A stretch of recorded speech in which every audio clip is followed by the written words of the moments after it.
Dear students, তোমরা দেখছো science friend YouTube channel. আজ আমি তোমাদের সঙ্গে 2018 সালে যে মাধ্যমিক পরীক্ষা হয়েছিল তার ভৌতবিজ্ঞান কোশ্চেনটার আমি গ্রুপ সির পার্টটার 3.7 অর্থাৎ 3-এর দাগের 7 থেকে কিন্তু আমি শুরু করছি। এর আগের ভিডিওগুলোতে আমি 2019-এর গ্রুপ সি এবং গ্রুপ ডি এবং 2018-র গ্রুপ সির 3-এর দাগের 1 থেকে 6 পর্যন্ত করিয়ে দিয়েছি। তোমরা যদি সেই ভিডিওগুলো দেখে না থাকো অবশ্যই প্লেলিস্ট থেকে গিয়ে দেখে নিও।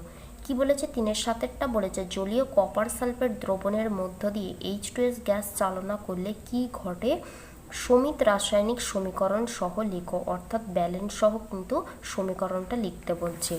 আমি কি লিখেছি, জলীয় কপার সালফেট দ্রবণের মধ্য দিয়ে H2S গ্যাস চালনা করলে কালো রঙের কিউপ্রিক সালফাইড অধক্ষিপ্ত হয় এবং দ্রবণে H2SO4 তৈরি হয়, ফলে দ্রবণটি বর্ণহীন হয়ে যায়। এবার ধরো তোমরা হয়তো অনেকে জানলে না যে কোন কালারের কি ধরনের তৈরি হচ্ছে, তখন তোমরা কি লিখবে না, জলীয় কপার সালফেট দ্রবণের মধ্য দিয়ে H2S গ্যাস চালনা করলে কপার সালফাইড এবং H2SO4 তৈরি হয়। তাহলে এইভাবে কোশ্চেনটা লিখে দেবে, ঠিক আছে। এবার দেখো, এই যে কালো রঙের কিউপ্রিক সালফাইড অধক্ষিপ্ত হয়, এটা হচ্ছে অধক্ষেপের চিহ্ন। আর যেহেতু কালো রঙের এটা, সেই কারণে আমি নিচে লিখে দিলাম কি কালো রঙের। আর এই কপার সালফেটের মানে যেটা তৈরি হয়, কপার সালফেটের যেটা জলীয় দ্রবণ সেটা কিন্তু সবসময় নীল কালারের হয়, ঠিক আছে। তোমরা তাহলে কালারগুলো জেনে গেলে। আর H2SO4 দ্রবণে তৈরি হয় বললাম। এবার আসছি বিক্রিয়াটা আসছি। দেখো, কপার সালফেট, এই কপার আর কি তৈরি হয় না, এই কপার আর সালফাইড এই দুটো যুক্ত হয়ে কিন্তু এই কপার সালফাইডটা তৈরি হচ্ছে। তা আর কি পড়ে রয়েছে, এই H2 আর এখানে হচ্ছে SO4 পড়ে আছে, তাহলে এই দুটো যুক্ত হয়ে কিন্তু H2SO4 তৈরি হচ্ছে। এবার আসছি ব্যালেন্সটা। দেখো, এখানে কপার আছে এখনো, এখানেও কপার আছে এখনো, এখানে সালফাইড আছে এখনো, এখানে সালফাইড আছে এখনো, এখানে হাইড্রোজেন আছে দুটো, এখানে হাইড্রোজেন কিন্তু দুটো আছে, এখানে সালফেট আছে এখনো, এখানে কিন্তু সালফেট আছে এখনো। তাহলে এটা ব্যালেন্স সহই লেখা আছে। এবার আসছে পরের কোশ্চেনটা, 3-এর 8-এরটা কি বলেছে দেখো MSO4, যেটা এমটা কি বলেছে, এম কিন্তু ধাতু বলে দিয়েছে। এর জলীয় দ্রবণকে তড়িৎ বিশ্লেষণ করলে ক্যাথোডে কি বিক্রিয়া ঘটে লেখো। বিক্রিয়াটি জারণ না বিজারণ, বিক্রিয়া যুক্তিসহ লিখতে বলছে। তাহলে এখানে জলীয় দ্রবণটা কি MSO4, যেখানে এম কিন্তু ধাতু, ঠিক আছে। দেখো, আমি যেটা নিচে লিখেছি সেটা হচ্ছে তড়িৎ বিশ্লেষণ যখন ঘটাই তখন ক্যাথোডে কি ধরনের বিক্রিয়া ঘটে সেটা আমাকে যুক্তিসহ লিখতে বলেছে, সেটা কিন্তু আমি এখানে লিখেছি। আর যে মেন বিক্রিয়াটা ঘটছে, অর্থাৎ যখন আমি তড়িৎ বিশ্লেষণের মধ্য দিয়ে আমি তড়িৎ চালনা করছি তখন যে বিক্রিয়াটা ঘটছে সেটা কিন্তু আমি এখনও লিখিনি, তোমাদের আমি বুঝিয়ে লেখাবো, মানে তবেই লিখবো, ঠিক আছে। দেখো, MSO4, ঠিক আছে। তাহলে MSO4 এটা যখন বিশ্লেষিত হবে তখন কি তৈরি হবে না, M2+ তৈরি হবে আর SO4 2- তৈরি হবে। এবার হয়তো তোমরা অনেকেই কোশ্চেন করতে পারো, আমি কিভাবে এখানে M2+টা লিখলাম, আমি তো জানি না যে এখানে কয় অণু আছে M। দেখো, সালফেট যেহেতু একটা কার্যকরী মূলক, এর মানে এটা আধানটা সবসময় কত হয় না 2- হয়, এটা তোমরা জানবে, ঠিক আছে। মানে যত এরকম স্টাডি করবে তত কিন্তু তোমরা নিজেরাই বুঝতে পারবে যে কোন কার্যকরী মূলকের আধান কত, এটা কিন্তু একটা নির্দিষ্ট পরিমাণ থাকে। অর্থাৎ যেমন ধরো ক্লোরিন একটা মূলক, তার আধান কিন্তু সবসময় একটাই হয়, অর্থাৎ মাইনাস আয়ন হয় এবং একটাই হয়। সেরকম সালফেটের হচ্ছে 2- হয়ে যায়। যেহেতু সালফেটের 2- পুরোটাকে আমাকে 0 করতে হলে কি করতে হবে না, এমটাকে আমাকে 2+ হতে হবে, তবে পুরোটার আধান আমার 0 হচ্ছে, সেই কারণে কিন্তু আমি M2+ লিখলাম। আশা করি তোমরা বুঝতে পেরেছো। সমস্ত বিক্রিয়া কিন্তু এইভাবেই মানে ভেঙে তৈরি হয়। এবার দেখো, যেহেতু আমাকে শুধুমাত্র ক্যাথোডটাই করতে বলেছে, আমি শুধুমাত্র ক্যাথোড বিক্রিয়াটাই লিখব। যদি আমাকে দুটোই বলতো তাহলে কিন্তু দুটোই লিখতে হতো। তাহলে ক্যাথোড বিক্রিয়া আমি ক্যাথোড লিখে এখানে কিন্তু এরকম করে দিলাম। দেখো, এখানে কি হয়, M2+, ক্যাথোডে কি হয়, সবসময় কি ইলেকট্রন গ্রহণ করে, কেন গ্রহণ করে দেখো, এখানে 2+ মানে কি, যেটা হচ্ছে M পাওয়ারে 2+ আছে, 2+ মানে কি না দুটো ইলেকট্রনের ঘাটতি, অর্থাৎ কি না সে ওই দুটো ইলেকট্রন নেবার জন্য কিন্তু প্রস্তুত। তাহলে কি হয় না দুটো ইলেকট্রন নিয়ে কি তৈরি হয় না একটা ধাতুতে পরিণত হয়, ঠিক আছে, বা তড়িৎ নিরপেক্ষ পরমাণুতে কিন্তু পরিণত হয়। সেই কারণেই কি না যেহেতু ইলেকট্রন গ্রহণ করছে সেই কারণেই কিন্তু ক্যাথোডে কিন্তু সবসময় বিজারণ ঘটে, আর সেটাই দেখো এখানে লিখেছি। এবার দেখো লেখাটায় আসছি, কারণ ব্যাখ্যা করতে বলেছে যেহেতু 2 নম্বরের বিক্রিয়াটা অবশ্যই তোমাদের লিখতে হবে। তড়িৎ বিশ্লেষের মধ্য দিয়ে তড়িৎ প্রবাহের ফলে ধনাত্মক তড়িৎগ্রস্ত ক্যাটায়ন M2+ ব্র্যাকেটে তোমরা অবশ্যই এটা লিখে দেবে ক্যাথোডের দিকে আকৃষ্ট হয় এবং ওই তড়িৎদ্বারের সংস্পর্শে এসে দুটি ইলেকট্রন গ্রহণ করে তড়িৎ নিরপেক্ষ পরমাণুতে পরিণত হয়, তাই ক্যাথোডে বিজারণ ঘটে। আশা করি তোমরা বুঝতে পেরেছো লেখাটা। এবার আসছি পরের কোশ্চেনটা, বলেছে দেখো অথবা দিয়ে কপার ও অ্যালুমিনিয়ামের একটি করে ব্যবহার লেখো। কপারের ব্যবহারটা কি লিখেছি, কপারের ব্যবহার মুদ্রা তৈরিতে ব্যবহৃত হয়। একইভাবে অ্যালুমিনিয়ামের ব্যবহারটা লিখেছি দেখো হালকা বলে রান্নার বাসনপত্র প্রস্তুতিতে এটাকে কাজে লাগানো হয়। তোমরা দেখেছো বাড়িতে অনেক সময় কিন্তু অ্যালুমিনিয়ামের জিনিসপত্র যেমন কড়াই হাঁড়ি এগুলো কিন্তু ব্যবহার করা হয়, ঠিক আছে।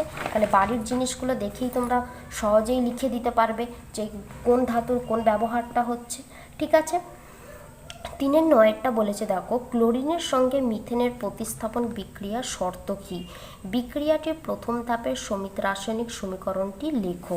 তাহলে কি লিখেছি, ক্লোরিনের সঙ্গে মিথেনের প্রতিস্থাপন বিক্রিয়ার শর্ত হলো বিক্ষিপ্ত সূর্যালোকের উপস্থিতিতেই একমাত্র এই বিক্রিয়াটি ঘটে, অর্থাৎ সূর্যালোকের উপস্থিতি বা আলোর উপস্থিতি এখানে কিন্তু অবশ্যই দরকার, ঠিক আছে।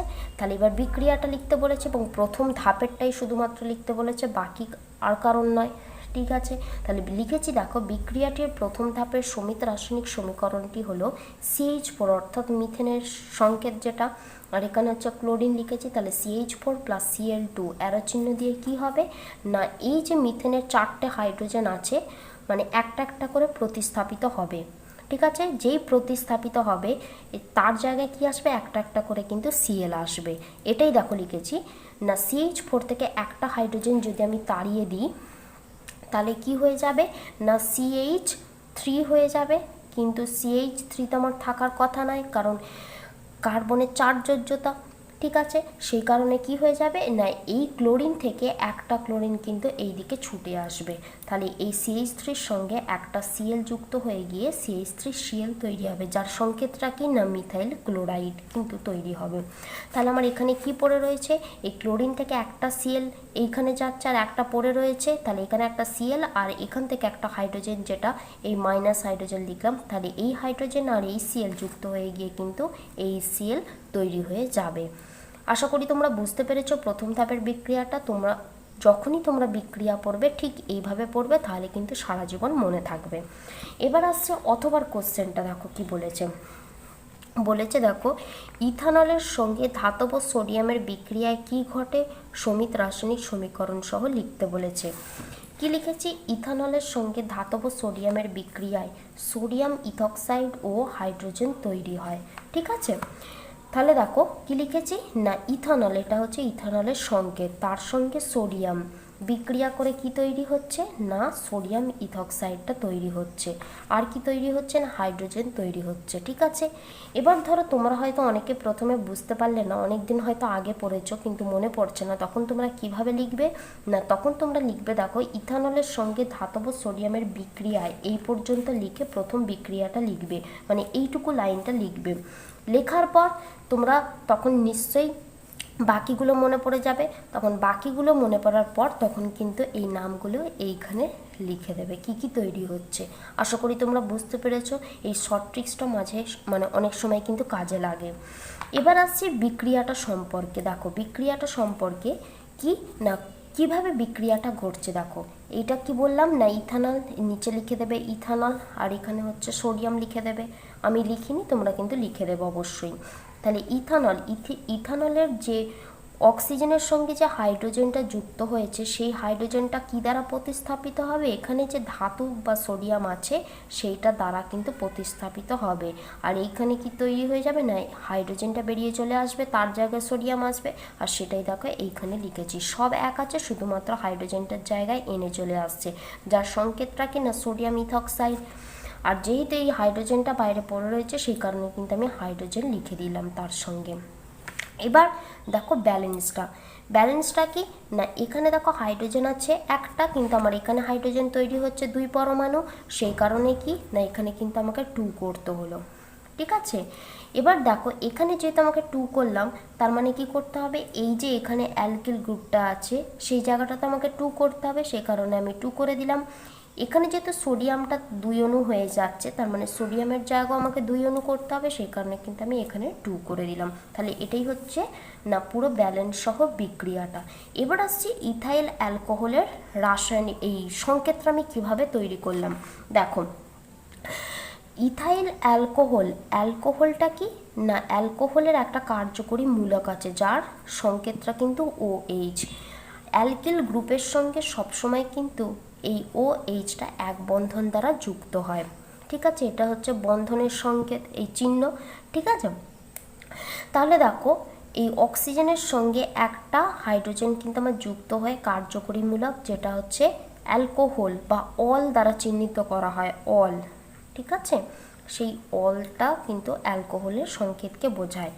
তাহলে এবার যেহেতু আমাকে বলেছে ইথানল, তাহলে কি না মিথ ইথ, অর্থাৎ 2টো কার্বন আমাকে থাকবেই।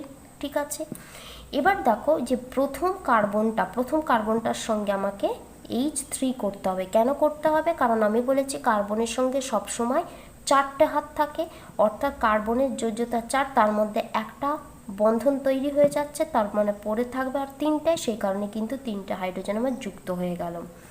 এবার আসছি দেখো এই যে দ্বিতীয় কার্বনটা, তার সঙ্গে আমার OH তো অলরেডি যুক্ত আছে, তাহলে এই যে কার্বনটা আছে সেই কার্বনটা দেখো অলরেডি কিন্তু 2টো হাত আছে, আর বাকি কটা লাগবে, 4টে হাত হতে আরও 2টো হাত লাগবে, সেই কারণে কিন্তু H2 আমি করে দিলাম। সেই কারণে সংকেতটা কিন্তু এইটা হচ্ছে ইথাইলের সংকেত, আর যেহেতু এটা অ্যালকোহল সেই কারণে কিন্তু আমি OH যুক্ত করে দিলাম। আশা করি তোমরা বুঝতে পেরেছো কিভাবে এই সংকেতটা থেকে এই সংকেতটা আসছে। আজকের ভিডিওতে আমি যে কটা কোশ্চেন করালাম তার মধ্যে যদি কোনো জায়গা বুঝতে তোমাদের অসুবিধা হয় তোমরা অবশ্যই কমেন্ট সেকশনে কমেন্ট করো।